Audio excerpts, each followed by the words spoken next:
Welcome to Daily Scripture Reading. I do not own the rights to this music. Judges chapter 20. This is the Amplified Version. Resolved to punish the guilty. Then all the sons of Israel from Dan in the north to Beersheba in the south, including the land of Gilead, came out, and the congregation assembled as one man to the Lord at Mizpah. The chiefs of all the people of all the tribes of Israel presented themselves in the assembly of the people of God, 400,000 men on foot who drew the sword. Now the Benjamites, in whose territory the crime was committed, heard that the other tribes of the sons of Israel had gone up to Mizpah. And the sons of Israel said, "How did this evil thing happen?" So the Levite, the husband of the woman who was murdered, replied, "I had come with my concubine to spend the night in Gibeah, a town which belongs to the tribe of Benjamin. But the men of Gibeah rose up against me and surrounded the house at night because of me. They intended to kill me, but instead they raped my concubine so brutally that she died. So I took my concubine and cut her corpse in pieces and sent her body parts throughout the land of the inheritance of Israel. For the men of Gibeah have committed a lewd and disgraceful act in Israel. Now then, all you sons of Israel, all of you, give your advice and counsel here regarding what should be done." Then all the people stood unified as one man, saying, "None of us will go to his tent, and none of us will return to his home until this is settled. But now this is the thing which we will do to Gibeah. We will go up by lot against it, and we will take 10 men out of 100 throughout the tribes of Israel, and 100 out of 1,000, and 1,000 out of 10,000 to bring provisions for the men, so that when they come to Gibeah of Benjamin, they may punish them for all the despicable acts which they have committed in Israel." So all the men of Israel assembled against the city, united as one man. Then the tribes of Israel sent men through the entire tribe of Benjamin, saying, "What is this evil thing that has been done among you? Now therefore turn over the men involved, the worthless and wicked men in Gibeah, so that we may put them to death and remove this wickedness from Israel." But the Benjamites would not listen to the voice of their brothers, the sons of Israel. Then the tribe of the sons of Benjamin gathered from the cities to Gibeah to go out to battle against the other sons of Israel. And the Benjamites assembled out of their cities at that time 26,000 men who drew the sword, besides the inhabitants of Gibeah, who assembled 700 chosen men. Out of all these people were 700 choice left-handed men. Each one could sling stones at a target no wider than a hair and not miss. Then the men of Israel other than Benjamin assembled 400,000 men who drew the sword. All of these were men of war. Civil war, Benjamin defeated. The men of Israel arose and went up to Bethel and asked of God and said, "Which of us shall take the lead to battle against the sons, tribe of Benjamin?" And the Lord said, "Judah shall go up first." Then the fighting men of the sons of Israel arose in the morning and camped against Gibeah. The men of Israel went out to battle against Benjamin and assembled in battle formation against them at Gibeah. The sons of Benjamin came out of Gibeah and struck to the ground on that day 22,000 fighting men of Israel. But the people, the fighting men of Israel, took courage and strengthened themselves, and again set their battle line in the same place where they formed it the first day.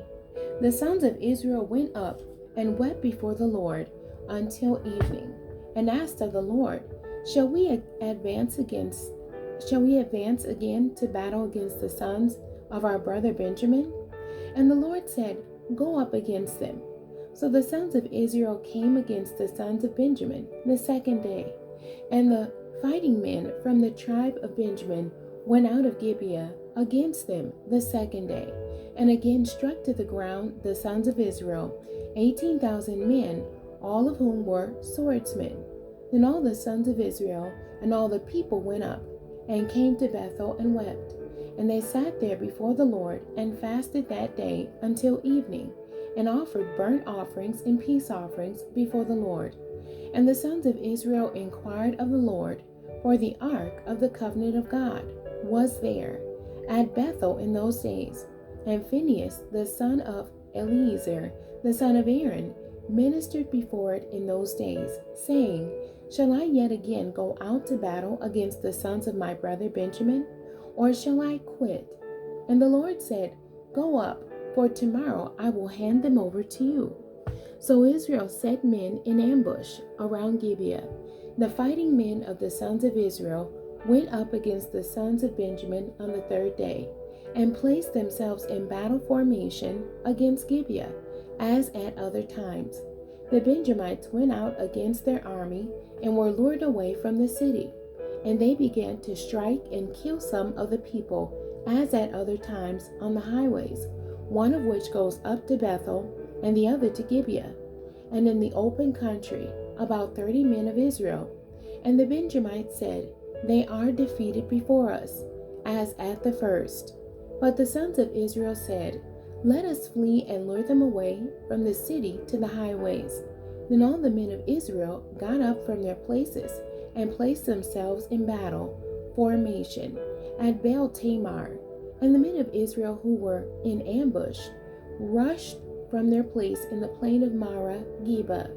When the 10,000 choice fighting men from all Israel came against Gibeah, the battle was hard and fierce, but the Benjamites did not realize that disaster was about to strike them. And the Lord struck down the tribe of Benjamin before Israel, so that the sons of Israel destroyed 25,100 men of Benjamin that day, all of whom were swordsmen. So the Benjamites realized that they were defeated. Then men of Israel gave ground to the Benjamites, because they relied on the men in ambush whom they had placed against Gibeah. Then the men in ambush quickly rushed and attacked Gibeah. And the men in ambush also deployed and struck the entire city with the edge of the sword. Now the appointed signal between the men of Israel and the men in ambush was that they would make a great cloud of smoke rise from the city. So the men of Israel turned in the battle, and Benjamin began to strike and kill about 30 men of Israel, for they said, Certainly they are defeated before us, as in the first battle. But when the signal cloud began to rise out of the city in a column of smoke, the Benjamites looked behind them, and behold, the entire city went up in smoke to heaven. When the men of Israel turned back again, the men of Benjamin were terrified, for they saw that disaster had fallen upon them. Therefore they turned their backs before the men of Israel, and fled toward the direction of the wilderness. But the battle followed and overtook them, as the fighting men of the sons of Benjamin ran among them. The Israelites of the cities came out and destroyed them. They surrounded the men of Benjamin, pursued them relentlessly, and overtook them opposite Gibeah, toward the east. Thus 18,000 men of Benjamin fell, all of these brave and able warriors. The survivors of Benjamin turned and fled toward the wilderness, to the rock of Rimmon, and Israel caught 5,000 of them on the roads, and overtook them at Gittim, and killed 2,000 of them. So all of Benjamin who fell that day were 25,000 men who drew the sword, all of them brave and able warriors. But 600 men turned and fled toward the wilderness, to the rock of Rimmon, and stayed at the rock of Rimmon for 4 months. The men of Israel turned back against the tribe of the sons of Benjamin, and struck them with the edge of the sword, both the entire city of Gibeah, and the livestock, and all that they found. They also set on fire all the surrounding towns which they found. The end. God bless you, and thank you for joining me today.